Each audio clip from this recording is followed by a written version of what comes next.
Michael Levine restores and renovates historic warehouses.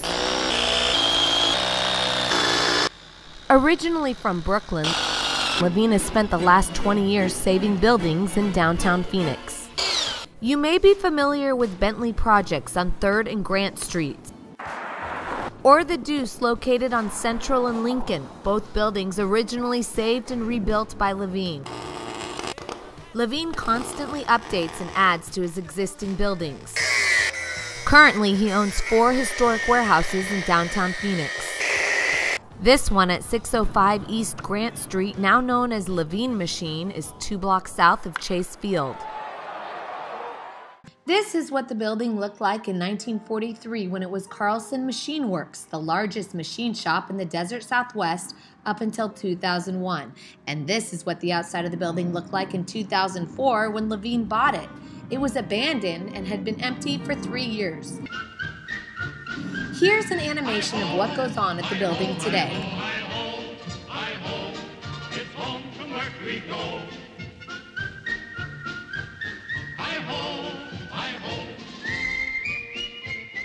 Currently, 5 businesses work out of Levine Machine, a 42,000 square foot building that won the 2007 Governor's Award. Levine wears many hats and loves to get his hands dirty as well. His vision, talent, and ability to restore these old warehouses haven't gone unnoticed by the entrepreneurs who rent space from him. Meet Brad Janinga of WebPT. My day-to-day role is CTO, or Chief Technology Officer.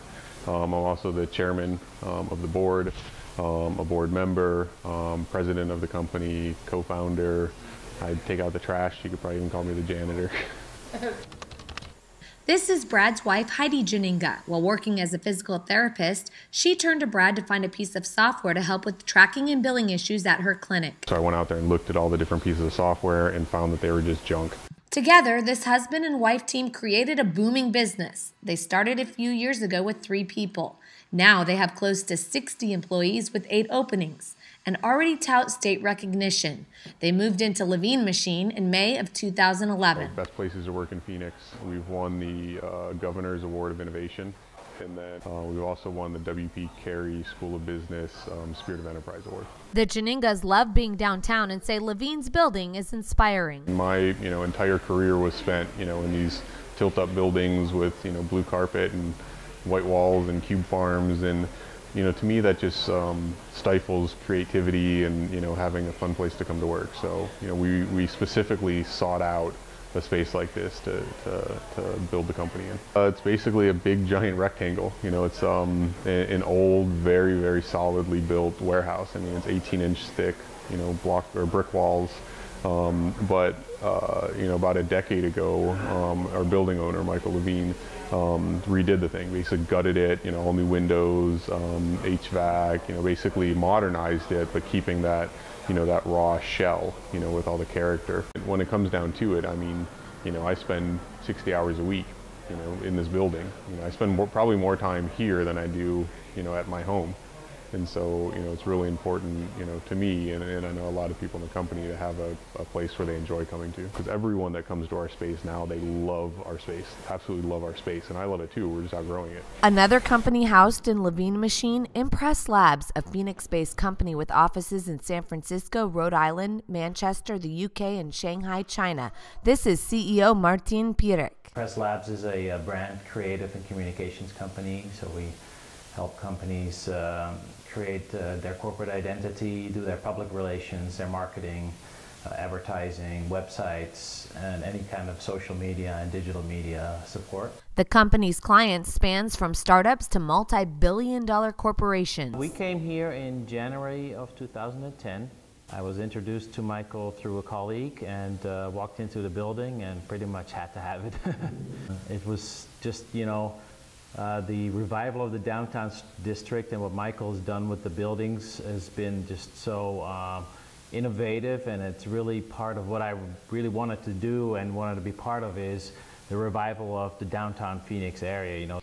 Pirek, who's been in Arizona since the late 90s, also worked in Silicon Valley for several years. He came back to the Valley in the early 2000s and started his company in 2005.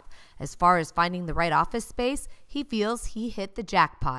I knew I didn't want to be in your typical Class A office space with your cubicles. That's not, what breeds creativity. The surrounding is what breeds creativity, but also the open spaces, the big open spaces here. I love that. Being able to, set up big workspaces where you can sit around the table with each other, where all the interaction around you is noticeable, where there's a lot of noise, hustle and bustle going around. But knowing that, buildings like these were really being refurbished and saved from being bulldozer bait, to become what they are right now is just, no, I wasn't aware of that until I heard of Michael Levine, and Michael was the one that has been doing a lot of these buildings there, and that was really, I was sold on it. It brings a little bit of that European, I'm a European myself, I'm originally from Amsterdam, but it brings a little bit of that old school European and also East Coast feel to a city, that's relatively young, but it's here. There's history here. There's a lot of history. You can see it in the walls. You can see it in, in everything here, and it's fun. It brings something new to the creative world, I think. A world the creative class like Cathleen Mitchell craves. Check out this room in 2004. This is what it looked like before Levine went at it. Character versus no character, history versus no history, soul versus no soul. These buildings have soul, they have history, and that's fascinating, and it should be important to all of us. Does it make a difference, do you think? Huge difference. I get it all the time for our clients that are down here to, employees that I'm interviewing, contractors that come here and work on site. The number one word is that it's inspiring, and they're amazed, and a lot of them didn't even know about it, much like I didn't. It took me, like I said, 2 years to really find it. And you're a native. And I'm a native. Yeah. Mitchell started her business, Identity Lab, nearly 20 years ago in New York and relocated her company to Phoenix in 2008. So I looked at Old Town, I looked at Tempe, I looked at North Scottsdale, I looked at Central Phoenix, which is really my heart and passion since I grew up here. I'm a Central Phoenix girl. Didn't even know about the historic warehouse district. So when I discovered this, it was done. It reminded me of New York. There was a walking culture. There was First Fridays. I loved Jackson Street. I loved Grant Street. So everybody kept saying, you got to go meet Mike Levine. And after 3 people said that, I finally called him and was able to see the space and was sold. When I saw this space, the character and the soul of the building, the history of the building spoke to me in a way that I knew I had to be here. And that was part of helping Mike in his efforts. And I remember calling him my hero when I first met him for saving all these buildings that would have just been another parking lot.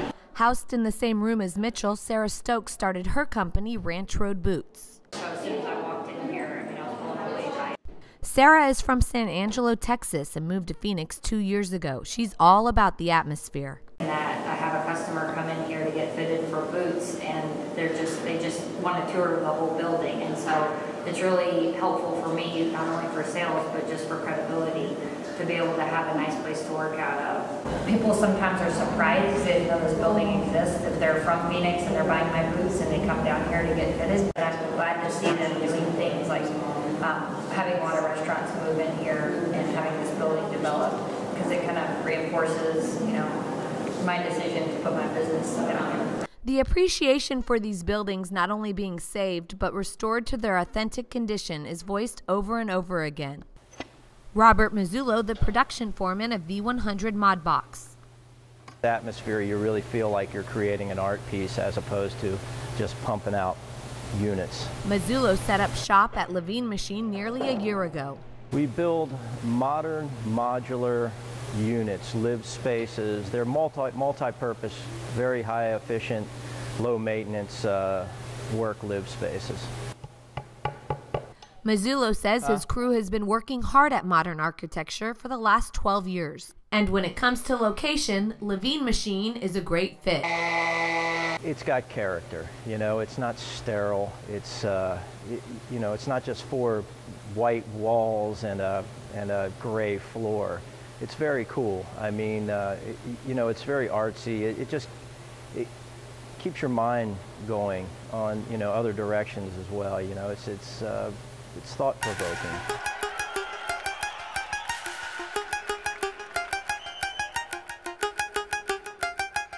Well, we were looking for space, and I wanted a warehouse of some sorts, and the typical industrial buildings are very boring, and I found these space.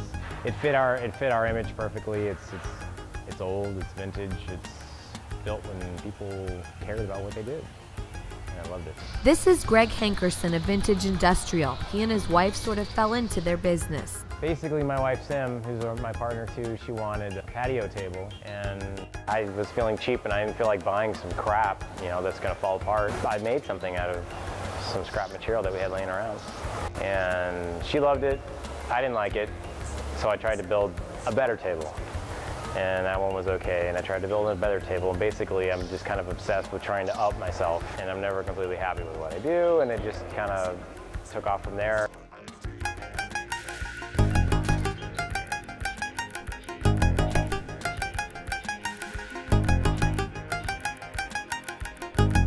This stuff working out for you? Hankerson worked out of their garage for the first year and a half and loved it because there was no commute. But that all changed once he found out about Levine's building on Buchanan and Central. Then when I saw this space, I'm like, I don't care about the drive. This is our company. Our clients come down here, they see our space, and they're like, every single one of them, everyone just looks up and goes, wow. Everyone. I mean, it just happened today with those two guys. I love the building, by the way. Great Cool. pictures, beautiful. Thanks. Thanks for stopping in. And then everybody else is like, oh, I would love to live here. I would love to have an office here. I would love to whatever. It's just, it's big, it's huge. The architecture is amazing. People just love the way things used to be. It's nostalgia. It's kind of the basis for our company, and I think why Mike is doing all this.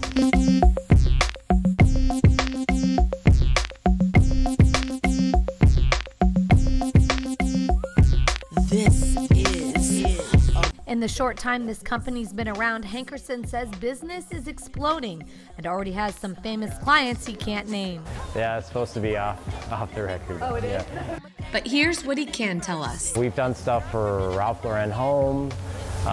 We've done a bunch of restaurants in Manhattan, some local restaurants. Sam Fox is his New North.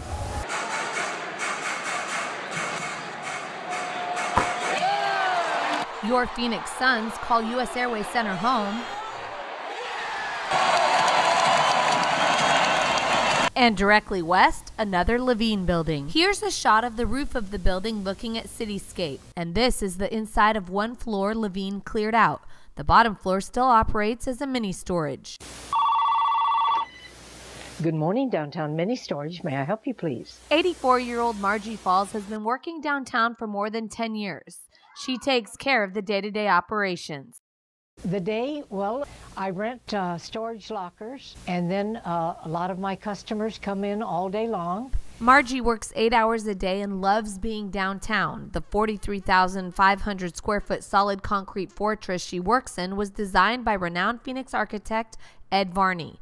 A block south of Cityscape, the property is ready to be brought online. This is one of the many renderings offering retail, office, and dining spaces. Structurally, the building can take on an additional 3 stories. But best of all, this location has spectacular views of the city skyline. Just 2 blocks away, the oldest remaining warehouse in Phoenix. Levine saved Phoenix Seed and Feed in 2003.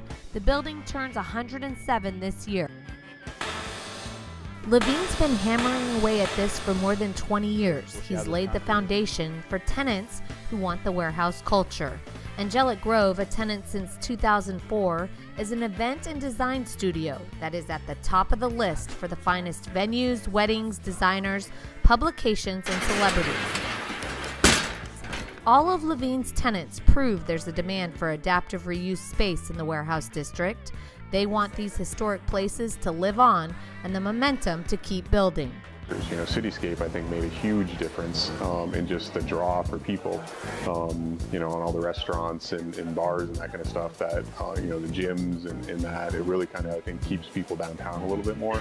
So I've really noticed kind of a resurgence of it, and I really hope to see that, you know, continue to grow. I think there's a lot of positive things going on, and I think it's just a matter of the American economy starting to pick up before we'll see that next pace of growth in downtown Phoenix to take on. So I'm glad to be part of that. Having the light rail, it's all kind of coming together, the infrastructure, the retail, the residential, so it's happening. And I think it's happening faster than people expected. It's going to take a little more time, but it takes people that understand the potential, and the warehouse district is kind of the last frontier, and I think people are going to be amazed with the changes that happen down here. Yes, I definitely think that